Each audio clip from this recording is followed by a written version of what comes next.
2021, four men got together to make a radio show that nobody asked for. This is the result. Welcome to Broad Street Radio. I'm Michael Morris. Everybody else is sitting this one out because I brought somebody that I think can talk for the amount of three people. My friend Angie Beasley. Angie, how are you? I'm great. How are you? Now, don't be shy today because you are, let's just say, an avid viewer, listener, watcher of this show. Yep. So why not have you come on? Right. I love it. But you have a background in what we're doing today. So can you give people a little bit of your background? Because I think this is one of the most unique stories somebody told me over the phone. So I want to share that with who's listening. Oh, okay. You surprised me. I didn't know you were going to ask me that. Listen, there is no order to any questions. It's just literally whatever we want to talk about. Oh, no, that's fine. Are you referring to the radio part or the Yeah, other? well, again, the fact that you left Columbus. Right? Oh, okay. Yeah, so I grew up in Columbus, Ohio, and I left when I was about 17 to go to Miami. And but I had always been sort of kind of involved in the music business. I was a rapper. And I used to break dance and all that. I don't know. I'm probably older than you, but I doubt that. Well, we don't know. We're not going to tell anybody. Oh, we shouldn't share our I'm ages. a lady. And, yeah, a woman never and tells. And I lied so much, I think I forgot how old I am. And my beard is 68 years old. So, yes, I understand. Yeah, but I moved to Miami and well, I did a lot of stuff in the music business. I don't want to talk about that too much, but the radio thing a few years ago, probably about 2000, maybe 14, I started I wanted to do a radio show geared towards a community. So I went to some local internet radio station people that I knew that had their stations, and I asked them if I could do a show. And they said yes, but they all wanted it to be censored. And I didn't want it to be censored. An internet radio show wanted to be censored? Yeah, everybody said, no, you can't curse, you can't. And I mean, I wasn't going to make, there's cursing when you're just cursing for no reason. Right. And sometimes when something is really bad, you just want to curse. And we're just like, this is bullshit. Yeah, I got fuck it. this. So, right. Yeah. Wow, goddamn. Go on. So I'm like, well, I don't want it to be censored. And not that I was going to go on a cursing spree, but I didn't want to.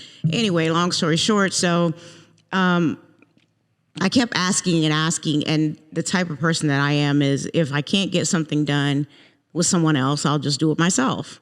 So I thought, you know what, let me start looking into this. So I started researching it, found out how much it would cost, and I decided to start my own radio station.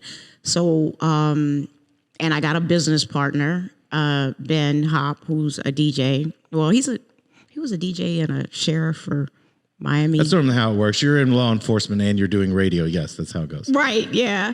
And he was doing a partnership with one of the guys that I went to ask if I could do a show there. And the guy was like, no, it has to be censored. So then when I told him my idea, he's like, I've been dying to do something that's not censored, let's do it together. So we got together and we started Excitement Radio, and we did a lot of neat stuff. We had live shows, recorded shows, and some of them were geared towards the community, and some of them were just fun, and some of them were hip-hop shows. And he still does a show right now called The Best Kept Secret, where he shows off independent artists and stuff like that.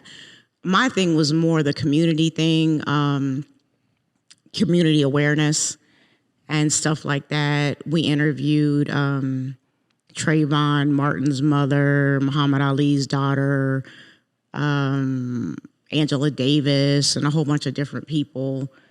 Some of them, I can't really remember their names right now, but we were just trying to get out different messages, and it went well. He's still doing it. I sold it to him before I moved to Ohio because I wanted to find a new career. So I was doing that, and I was doing marketing. And I didn't like marketing. I take no offense that that's what I do with my life. I know you that. You don't like it. You know what I don't like? Internet radio stations. Well, I'll tell you what. So I like doing marketing for my stuff, Right. but I didn't like doing so I worked for a company and I had accounts. And I was doing SEO, SEM, Google Partner, social media, and all that stuff. And I'd get because I was doing Google ads, and some of them were big accounts, you get to 3 o'clock in the morning, the website went down, shut off the ads. Right. Because the ads are running. And they're clicking and they're going nowhere, and you're paying money. So it just got to be, I didn't like that part. But I do enjoy getting results for people. So I decided I wanted to do something else. My 2 daughters, I'm trying to make this, you asked me a story or something. We have to fill half an hour, so keep going. My daughters were grown and gone off to college and left the nest, I guess that's what you want to call it. Yeah. And I'm like, oh, what am I going to do with my life? So I always wanted to travel. And I don't know how I ended up back here. Yes, you wanted to travel, so you came back to Columbus, Ohio. Right. So I'm like, what's the safest place that I can go to on my first adventure to see if I like being away from home? And I'm thinking, well, where I'm from. And I had some friends from here that I kept in contact with. One owned a nationwide agency. And she says, you want to learn how to sell insurance? And I'm like, yeah, that sounds interesting. So she said, okay, I'll teach you insurance. And I'm like, okay, I'm out.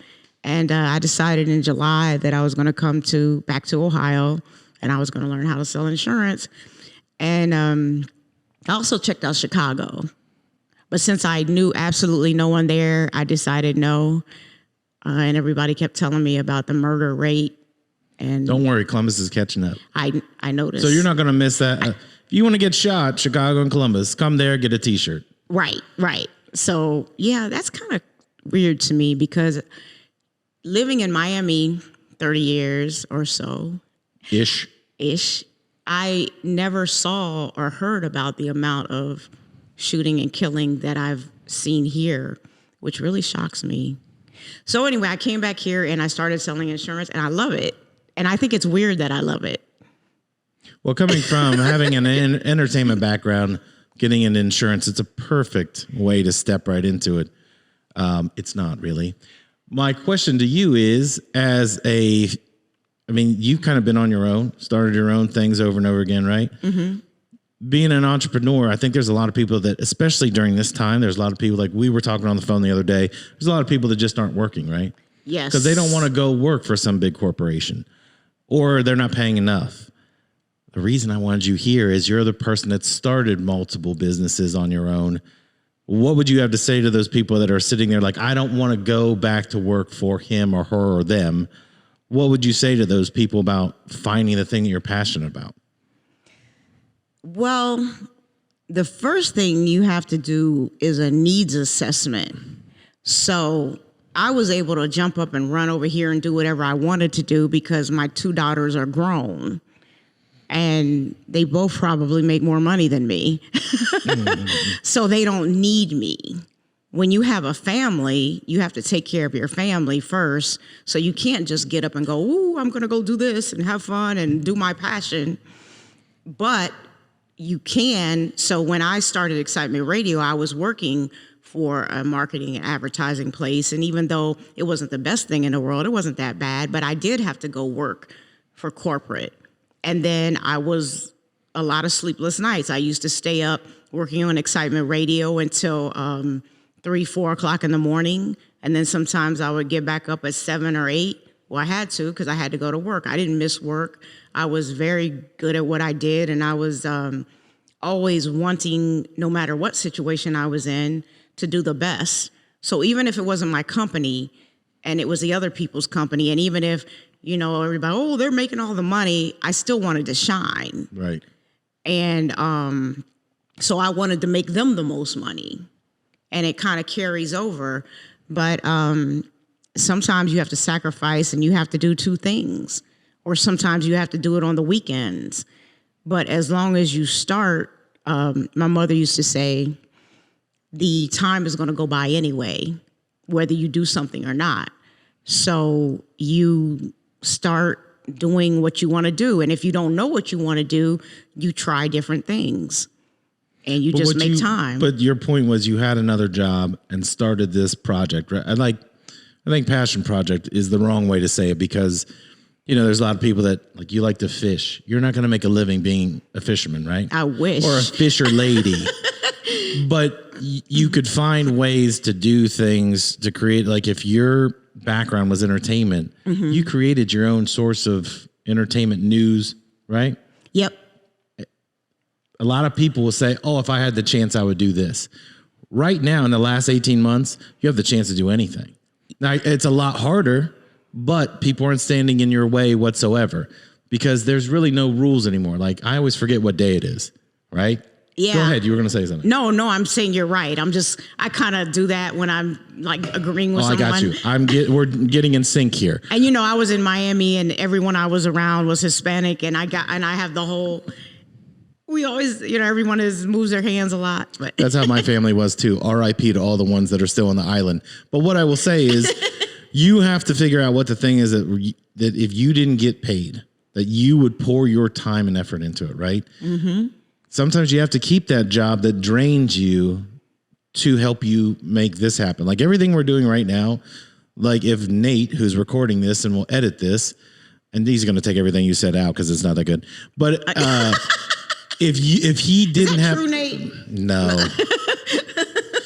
But if he didn't have a passion for this, if we hadn't met each other, we couldn't have built this thing. Whatever this is right now, it's going to keep growing as long as we keep doing it, right? That's kind of what you've done. Like you're doing insurance, but you still kind of have your toe in the water on other things, right? You still have other things that you want to do. Yep. You have a day job, but there are other things that are going to spring from it because that allows you to start this. Yep. Right? Exactly. And I think there's too many people that are, when you said that thing about the time's going to pass anyway, I always tell people and they think it's a joke. You have 86,400 seconds in a day. You have got to make that time useful for you. And too many people let their dreams just get crushed because I don't even know how to start. You have to start somewhere. Mm-hmm. Like when you started that, you didn't go to Miami to start an internet radio station, but it existed and you were able to sell it, right? Mm-hmm. To somebody else that was just as passionate about it. You could do that again. I mean, you could do that in Columbus, Ohio if you wanted to do that. I thought about that. And actually, I still help him we're really good friends. I still help him with it. But you're right. For example, I don't know if you've seen some of the funny, I try to be funny. I don't know if they're funny or not. My advertising videos with insurance. I saw when you got a microphone in your hand. That's what I saw. Yes. So I get to have fun and incorporate that background into what I'm doing now too. So it makes it more fun. But it sets you apart, right? Because most people think insurance is boring. Yeah, they're all like, oh, you're going to wear you got to wear the suit and you have to talk like this and you have to, yeah. I've even had other insurance agents a while ago until I blocked all of them. Not all of them, but the ones who decided, I don't know if that's corporate alike and I don't know if that, insurance agents don't this and they don't that. And I'm like, well, okay, that's what you do. This is what I'm doing. Well, I don't think you're going to make any money like that. I'm like, haha. Some people like different things. We don't all fit into molds. Right. Yeah. But don't you think that's your advantage? Because let's be honest, you have a very different, diverse upbringing and background and all of that than most people that get in insurance. They like to golf. They're a bunch of crackers, that kind of thing. Well, I don't think so. You're right in some aspects. And I'm not going to say you're wrong in others, but edit it out if she says I'm wrong. And keep that cracker thing in. And I should have turned my phone off. Hopefully it doesn't start That's all right. That's what makes you unique is that you don't turn the phone off while we're recording something. But I meant to. No.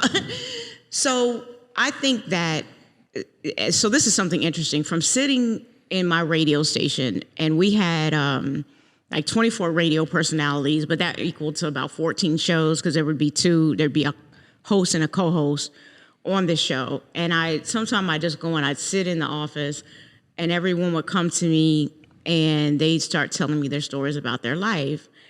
And a lot of people talk to me and tell me what's going on in their lives. And what I've found is that it's funny to me when people go, oh, I'm different. I've never met two people that were the same, ever. And everyone has something interesting about them. And everyone has gifts and talents. But some people are afraid to let them out or to show them. So a lot of the people that we say, yeah, they run around and they want to do everything by the book, that's all they know. If somebody could reach in and grab them or grab their something out of their spirit or something out of them and go, hey, do something different, and they had to, they would, but they're just so used to following the trend, the mold. Like something people do here that I think is interesting that they don't do in Miami.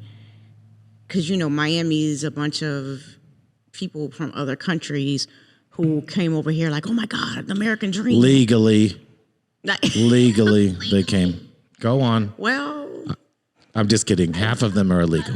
If you've seen Scarface, you know what happened. Okay. That's my movie. Yeah. That's my favorite That's movie. why you're a suspect. I like that and Deadpool. You like Deadpool too, right? Yeah. Yeah. Do you that like has Deadpool? Nothing to, of course he does. That's my stuff. I mean, who doesn't like Deadpool? But you're getting off track. So talk about the illegals in Miami. That's what you were saying. So these people have been through a lot and they have nothing to lose, so they're not afraid. So they do things to put themselves in positions, and sometimes it gets them in trouble and sometimes it makes them successful. But they're putting themselves out there. Right. Right. So they're not looking for the mold to fit in, as more so in the Midwest. So back to what I was saying. So when you drive in Miami, I don't know, have you ever drove in Miami? Yes. Actually, I spent my uncle Carlos, is a true story, took me down to see Joe Robbie Stadium. And it was awesome to watch people sell drugs in the middle of the day in front of Joe Robbie. That's what I saw in Miami. It was fantastic. That is serious. If he'll ever watch the show, which he won't, he will verify what I just said. He was trying to show me these famous landmarks, and there these guys are slinging crack, and I was like, this is America. I love it because it's entrepreneurism in the pharmacy world, and I'm all for that. Is that what you were looking for? No, well, I don't think it's a good idea to sell drugs. Well, that's just your opinion, but keep going. I mean, it's like I'm a numbers person. You're going to get caught eventually. So, but people drive here, they do something called pacing you. So if you're driving, you'll get people behind you and they follow the same speed limit the whole time. And you get like this big line of people.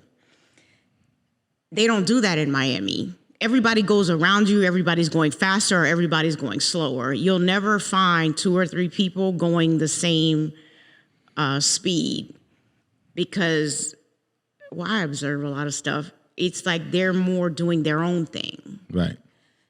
So I noticed that a lot of things that I've done or tried to do here, I got a lot more feedback. Oh my gosh.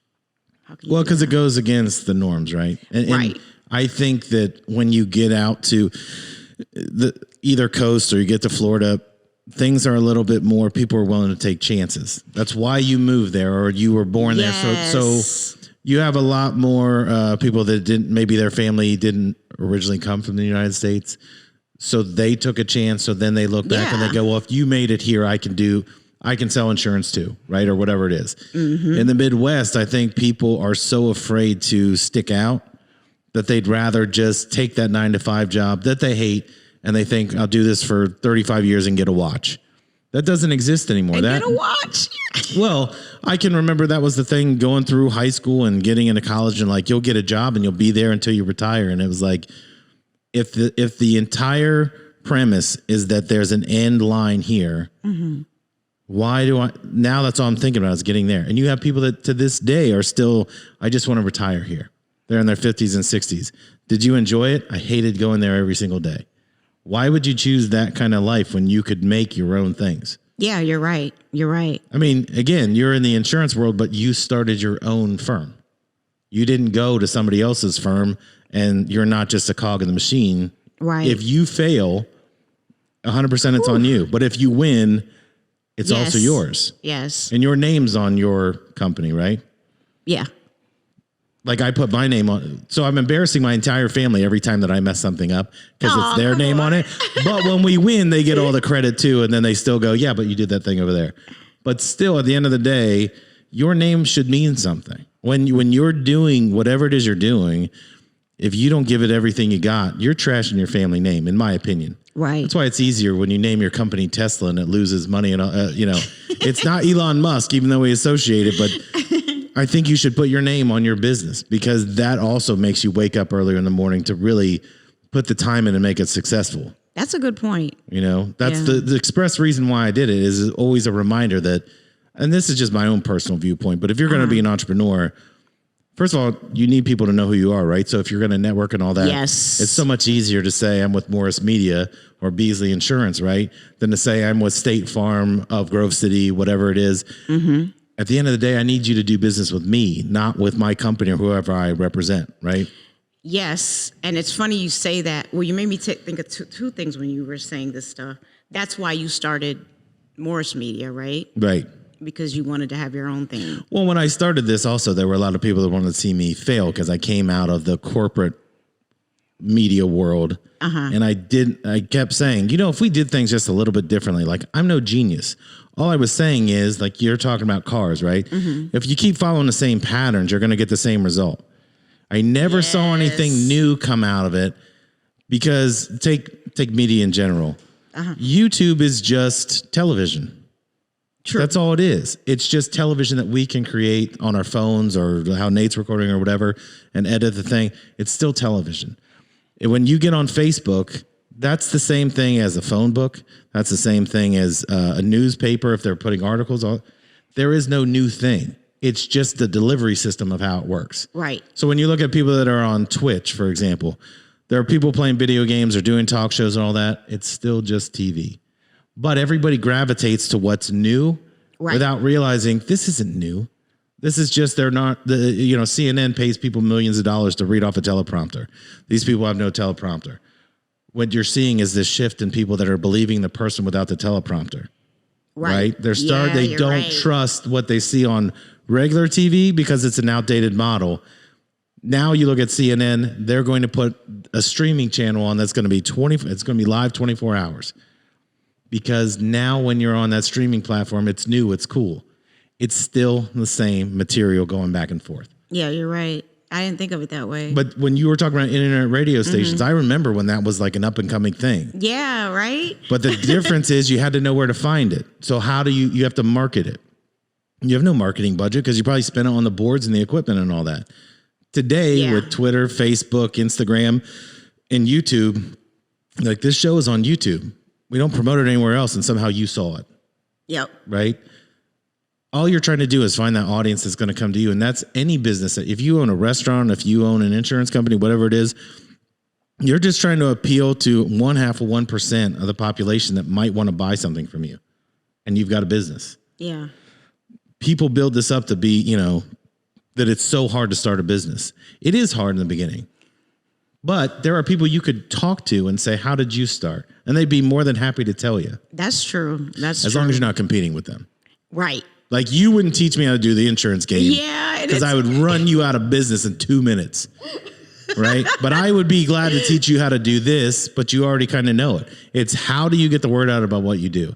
I never understand the people I run into that they always say what they wish they would have done. I've got a buddy that for 4 years tells me he wanted to have a barbecue restaurant place. And he talks to me about it incessantly.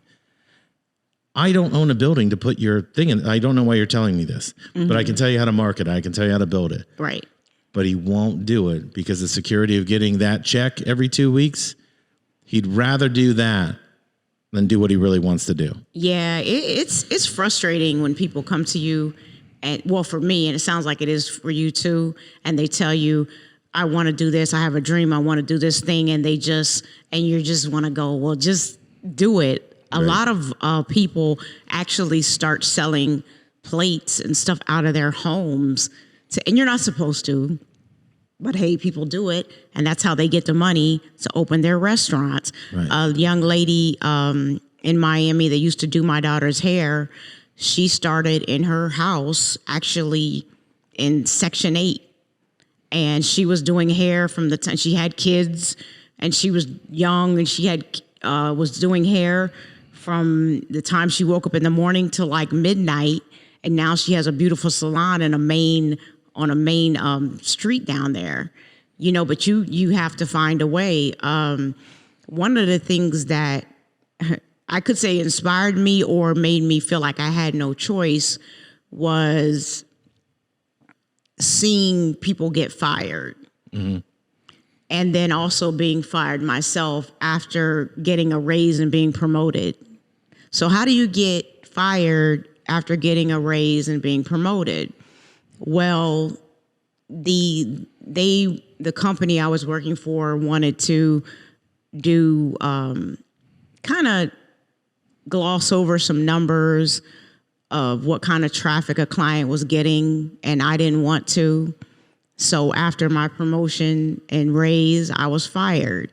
I worked at Cisco Food doing contract compliance years ago, and I wasn't fired, but I sat there and watched them walk out people who knew twice as much as me, who dedicated themselves twice as much as me, and who had made this company all this money. And I watched one guy, they walked him out, an older guy. He was in sales. He had so many plaques that it took 8 boxes to put them in to walk them out after they took away his job, but I kept mine. And I had only been there a year and didn't know anything.